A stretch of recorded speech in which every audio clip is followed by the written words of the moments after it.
Depuis des années, on nous dit que le pain fait grossir, qu'il fait monter la glycémie et qu'il provoque de l'inflammation. Ce n'est pas bon pour la santé et si tu peux, élimine-le complètement. Mais il y a un point dont presque personne ne parle. Un tout petit changement qui n'a rien à voir avec le type de pain, ni avec la quantité, ni même avec l'heure à laquelle tu le manges. Une action très simple qui peut complètement modifier la réaction du corps face au pain. Aujourd'hui, nous allons parler de l'effet réel du pain congelé sur votre santé. Avant de bien comprendre pourquoi le fait de congeler le pain change tout, il faut d'abord savoir quel est le vrai problème fondamental du pain pour beaucoup de gens. Ce n'est pas seulement une question de calories, ni uniquement de gluten. Le principal problème, c'est la façon dont le corps digère l'amidon du pain. Lorsque vous consommez du pain frais, en particulier du pain blanc ou du pain raffiné, l'amidon se décompose et se transforme alors très rapidement en glucose dans le sang. Cela provoque un pic important de la glycémie. Le corps réagit en sécrétant de l'insuline et si cela se répète constamment, des problèmes comme la résistance à l'insuline, la sensation de faim peu de temps après avoir mangé, le stockage des graisses et une fatigue persistante finissent par apparaître. C'est pour cette raison que beaucoup de gens sentent que le pain les rend mal, les ballonne ou les rend souvent somnolents. Cette sensation n'est pas imaginaire, c'est une véritable réaction métabolique dans le corps. C'est à ce moment qu'un concept fondamental entre en jeu et vient transformer toute l'histoire. C'est ce qu'on appelle l'amidon résistant. Tous les amidons ne se comportent pas de la même façon dans le corps. Une fraction significative de l'amidon peut parfois résister au processus de la digestion dans l'intestin grêle pour finalement arriver presque intact jusqu'au gros intestin situé plus loin. Quand cela se produit, il ne se transforme pas rapidement en glucose, n'augmente pas la glycémie et, en même temps, nourrit les bonnes bactéries de l'intestin. Et c'est à ce moment-là qu'il y a un point très important. Le fait de mettre votre pain au congélateur permet d'augmenter de façon notable la quantité d'amidon résistant présente à l'intérieur. Il ne s'agit pas d'une simple mode ou d'une croyance populaire, mais d'un véritable phénomène biochimique tout à fait naturel que les experts nomment la rétrogradation de l'amidon. Quand le pain est cuit, son amidon devient gélatineux et se digère très facilement. Cependant, au moment où le pain refroidit, et surtout lorsqu'il est congelé, une partie de son amidon subit une modification de sa structure, devient plus compacte et plus stable. Et les enzymes digestives éprouvent alors beaucoup plus de difficultés à le décomposer. Le résultat concret, c'est que lorsque tu manges un pain qui a été préalablement congelé puis décongelé, une partie de son amidon ne se comporte plus du tout comme un glucide rapide. Il agit alors davantage comme une fibre alimentaire. C'est-à-dire que ce même pain, avec les mêmes ingrédients, peut avoir un effet complètement différent sur le corps. L'un des effets les plus intéressants du pain congelé concerne la glycémie. Différentes études ont montré que le pain qui a été préalablement congelé élève la glycémie beaucoup plus doucement que le pain frais. Cela signifie une élévation moins brutale du sucre, un besoin moindre en insuline et une sensation d'énergie plus stable après le repas. Pour ceux qui ont une résistance à l'insuline, un prédiabète ou qui ressentent une baisse d'énergie après les repas, cela peut vraiment transformer radicalement votre quotidien. Le pain ne devient pas miraculeux, mais il devient alors beaucoup moins agressif pour le fonctionnement global de votre métabolisme.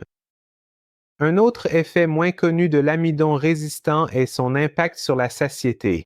Comme il est digéré plus lentement, le pain congelé a généralement tendance à prolonger la sensation de satiété. Cela peut t'aider efficacement à manger moins sans même t'en rendre compte.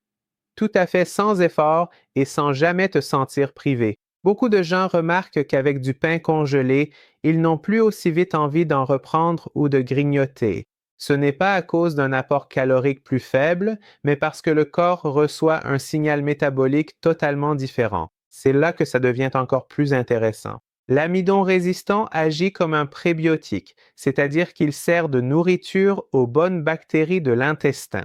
Ces bactéries spécifiques fermentent cet amidon et vont produire des acides gras à chaîne courte comme le butyrate, qui sont associés à une meilleure santé intestinale, une réduction de l'inflammation et une meilleure fonction de la paroi intestinale.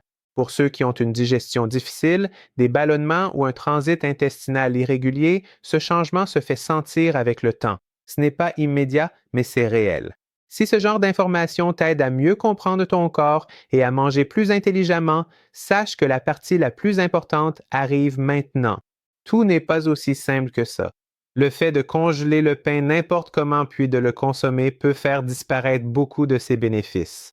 L'idéal, c'est de congeler le pain quand il est encore frais, pas quand il est rassis et dur.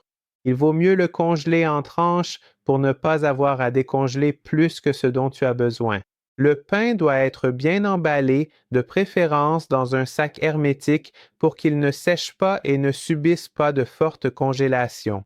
Ensuite, il faut soit le laisser décongeler doucement, soit le mettre directement au grille-pain. Un toastage doux ne détruit pas l'amidon résistant, mais il ne faut pas que le pain brûle. Il ne faut pas non plus réchauffer le pain plusieurs fois ou le recongeler, car cela abîme sa texture. Même si la congélation améliore aussi le pain blanc, le meilleur résultat s'obtient avec des pains à fermentation longue, du vrai pain complet ou du pain au levain. Ces pains ont naturellement une structure plus complexe, plus de fibres et une digestion plus lente, et leurs effets bénéfiques sont renforcés par la congélation. Le but n'est pas de manger plus de pain, mais de choisir et de préparer plus intelligemment. Une erreur courante est de penser que tout pain congelé est automatiquement sain. Ce n'est pas vrai. Si le pain est ultra transformé, plein de sucres ajoutés, de farine raffinée et de mauvaises huiles, la congélation ne le sauvera pas. Une autre erreur, c'est de le manger avec des choses qui font exploser la charge glycémique, comme de la confiture, des aliments sucrés ou des saucisses et charcuteries. Le contexte du repas est important. Le pain congelé a le meilleur effet lorsqu'il est consommé avec des protéines et des graisses saines. Le pain congelé peut être une option intéressante pour ceux qui ne veulent pas supprimer le pain, mais souhaitent en réduire les effets négatifs. C'est aussi utile pour ceux qui cherchent à améliorer leur santé métabolique sans recourir à des régimes extrêmes.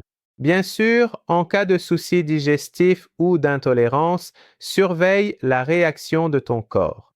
Chaque corps réagit différemment, mais la plupart des gens voient la différence. On a longtemps cru que la santé s'obtenait en supprimant des aliments, alors qu'en réalité, le changement vient de la façon de manger. Congeler le pain ne le transforme pas en super aliment, mais cela prouve quelque chose de très important. La façon de préparer les aliments peut complètement changer leur effet sur le corps. Quand tu comprends cela, tu gagnes en pouvoir de choisir des choix plus intelligents, plus durables et plus authentiques. Parce que prendre soin de sa santé, c'est être conscient, pas s'imposer des interdits. Et quand tu connais ton corps, tu manges mieux sans avoir peur de la nourriture. Merci d'être resté avec moi jusqu'à la fin de la vidéo. N'oubliez pas de liker et de vous abonner. Regardez ces vidéos pour en savoir plus. À bientôt, prenez soin de vous.